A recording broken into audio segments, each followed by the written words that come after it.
Historia de la filosofía, volumen 1, filosofía antigua, filosofía patrística, filosofía escolástica, 39, parte primera, filosofía antigua, capítulo 11, Aristóteles, 85, la lógica, parte 1. Esta es una obra del maestro Nicolás Abagnano. La organización del saber en un sistema de ciencias, cada una de las cuales se constituye con relativa independencia de las demás, planteaba a Aristóteles el problema de la forma general de la ciencia. Aristóteles distinguía las ciencias en tres grandes grupos: ciencias teoréticas, física, matemática y filosofía, que tienen como objeto el ser en algunos de sus aspectos especiales o el ser en general; ciencias prácticas o normativas, de las cuales la principal es la política, teniendo por objeto la acción; ciencias poéticas, que regulan la producción de los objetos. Es evidente que estas tres especies de ciencia, en cuanto son todas igualmente ciencias, poseen en común la forma, esto es, la naturaleza de su proceder, considerando aparte tal forma mediante la abstracción de que cada ciencia se sirve para aislar y determinar su objeto.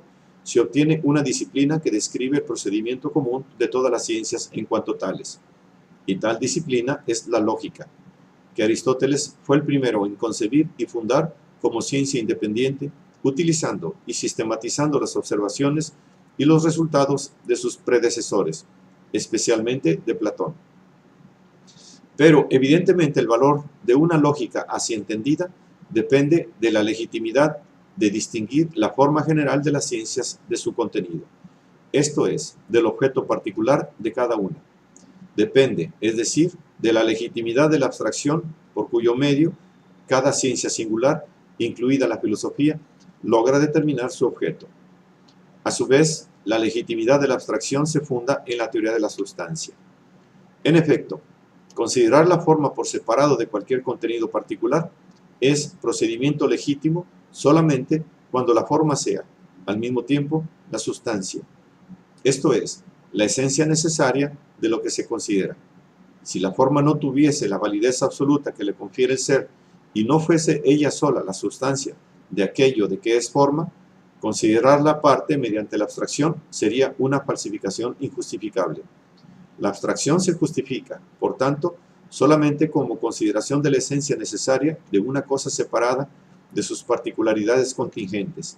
La lógica, como procedimiento analítico, esto es, resolutivo de la forma del pensamiento como tal, se funda, pues, en la metafísica, como teoría de la substancia, y se sostiene o cae con ella. En un pasaje de la metafísica, en que parece que Aristóteles considera la lógica como técnica indispensable para la investigación, tiene buen cuidado de añadir que la consideración de los principios silogísticos corresponde al filósofo y a quien especula sobre la naturaleza de cualquier sustancia. Así, él mismo reconduce la lógica a su supuesto indispensable, la teoría de la sustancia. Por otra parte, esta teoría es el fundamento de la verdad de todo conocimiento intelectual. La forma es a la vez ratio essendi y ratio cognoscendi del ser, en tanto que ratio essendi es sustancia, en tanto que ratio cognoscendi es concepto. La forma, pues, garantiza la correspondencia entre el concepto y la sustancia, y por tanto, la verdad del conocimiento y la racionalidad del ser.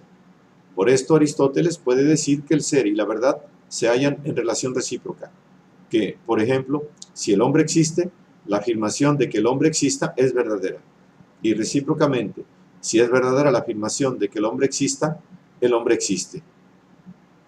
Pero Aristóteles añade que en esta relación el fundamento es la realidad, y que la realidad no es tal porque la afirmación que la concierne sea verdadera, sino que la afirmación es verdadera porque la realidad es tal como ella lo expresa. En otros términos, la verdad del concepto se funda en la sustancialidad de la forma, y no viceversa. La metafísica procede y fundamenta la lógica. No puede, pues, afirmarse que Aristóteles haya querido fundar la lógica como ciencia formal, en el sentido moderno del término, o sea, de ciencia sin objeto o sin contenido, constituida únicamente por proposiciones tautológicas. Según Aristóteles, la lógica tiene un objeto, y este objeto es la estructura de la ciencia en general, que luego es la misma estructura del ser que es objeto de la ciencia. Precisamente sobre esta base, Aristóteles afirma que la lógica debe analizar el lenguaje apofántico o declarativo, que es el propio de las ciencias teoréticas, en el cual tienen lugar las determinaciones de verdadero y falso, según que la unión o la separación de los signos, en que consiste una proposición, reproduzca o no la unión o la separación de las cosas. Aristóteles no niega que existan discursos no apofánticos, por ejemplo, la plegaria, pero privilegiando el discurso apofántico, hace de él el verdadero lenguaje, aquel sobre el cual los otros se modelan más o menos o desde cuyo punto de vista deban ser juzgados. Y en efecto, la poética y la retórica, que se ocupan de lenguajes no apofánticos, los trata Aristóteles aparte y subordinados a la analítica. El lenguaje apofántico no tiene nada de convencional. Según Aristóteles, las palabras del lenguaje son convencionales. Tanto es así que de una lengua a otra son distintas, pero las palabras se refieren a efectos del alma que son los mismos para todos, y constituyen imágenes de objetos que son los mismos para todos. La combinación de las palabras va ordenada a través de la imagen mental por la combinación efectiva de las cosas a que las mismas corresponden. De modo que, por ejemplo, se pueden combinar las palabras nombre y corre. En la proposición el hombre corre, solo cuando en realidad el hombre corre. Por consiguiente, se puede decir que, para Aristóteles, el lenguaje es convencional en su diccionario, no en su sintaxis. En consecuencia, la lógica ha de mirar a esta sintaxis para analizar la estructura fundamental del conocimiento científico y del ser. Las partes del organón aristotélico, en el orden en que han llegado a nosotros, tratan de objetos que van de lo simple a lo complejo, comenzando por los más sencillos, por los elementos. Estos elementos se consideran y se clasifican en las categorías. Categorías significan predicados. Pero, en realidad, Aristóteles trata en el libro en cuestión de todos los términos que no entran en alguna combinación, porque son considerados aisladamente como hombre, blanco, corre, vence, etc. De los términos no se puede decir ni que sean verdaderos ni falsos, ya que solo es verdadera o falsa una combinación cualquiera de ellos, por ejemplo, el hombre corre. Aristóteles los clasifica en 10 categorías. 1. La sustancia, por ejemplo, hombre. 2. La cantidad, por ejemplo, de 2 codos. 3. La cualidad, por ejemplo, blanco. 4. La relación, por ejemplo, mayor. 5. El lugar, por ejemplo, el liceo. 6. El tiempo, por ejemplo, el año pasado. 7. La situación, por ejemplo, está sentado. 8. El haber, por ejemplo, tiene los zapatos. 9. El obrar, por ejemplo, quema. 10. El padecer, por ejemplo, es quemado.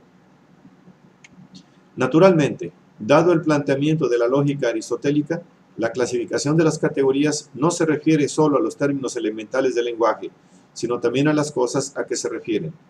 Más aún, se refiere a los primeros solo porque, en primer lugar, se refiere a las cosas. De acuerdo con la orientación de su metafísica, Aristóteles considera como categoría fundamental la sustancia. Uno de los puntos más famosos de lo escrito es la distinción entre sustancias primas y sustancias segundas. La sustancia prima es la sustancia en sentido propio, que nunca puede ser usada como predicado de un objeto, ni tampoco puede existir en otro sujeto. Por ejemplo, este hombre o aquel caballo. En cambio, las sustancias segundas son las especies y los géneros. Por ejemplo, la especie hombre, a la que todo hombre determinado pertenece, y el género animal, al que pertenece la especie hombre juntamente con otras especies. Al considerar justificado en cierta manera llamar sustancias a las especies y a los géneros que sirven para definir las sustancias primas, Aristóteles confirma que solo las sustancias primas son sustancias en el sentido más propio, por cuanto están en la base de todos los demás objetos. En el libro sobre la interpretación, Aristóteles examina aquellas combinaciones de términos que se llaman enunciados declarativos o proposiciones, es decir, las frases que constituyen asertos, pero no plegarias, órdenes, exhortaciones, etc. El aserto puede ser afirmativo o negativo, según que atribuya algo a algo, o que separe algo de algo. Además, puede ser universal o singular. es universal cuando el objeto es universal, entendiéndose por universal lo que por naturaleza se predica de varias cosas. Por ejemplo, hombre es singular cuando el sujeto es ente solo, por ejemplo, Calias. Pero un mismo término universal puede emplearse en una proposición tanto en su universalidad como cuando se dice todo hombre es blanco, como en su particularidad, como cuando se dice algún hombre es blanco. Aristóteles se preocupa de establecer la relación entre la proposición universal y la proposición particular, cada una de las cuales a su vez puede ser afirmativa o negativa. Estas relaciones resultan del esquema siguiente. El esquema fue construido en esta forma, que refleja exactamente la doctrina aristotélica por los lógicos medievales que lo llamaron cuadrado de los opuestos, y que indicaron las varias especies de proposición con las letras mayúsculas que figuran en el mismo. Como se ve, Aristóteles llamó contraria a la oposición entre la proposición universal, afirmativa y la negativa, y contradictoria a la oposición entre la universal afirmativa y la particular negativa, y la particular afirmativa y la universal negativa. La relación entre la particular afirmativa y la particular negativa la llamaron los lógicos medievales oposición subcontraria. Se trata de una oposición para la cual, según Aristóteles, no vale el principio de contradicción. En efecto, de las dos proposiciones, algún hombre es blanco, algún hombre no es blanco, ambas pueden ser verdaderas. En cambio, para las proposiciones que se hallan entre sí en oposición contraria y contradictoria, el principio de contradicción es rigurosamente válido. Una de las dos tiene que ser falsa y la otra tiene que ser verdadera.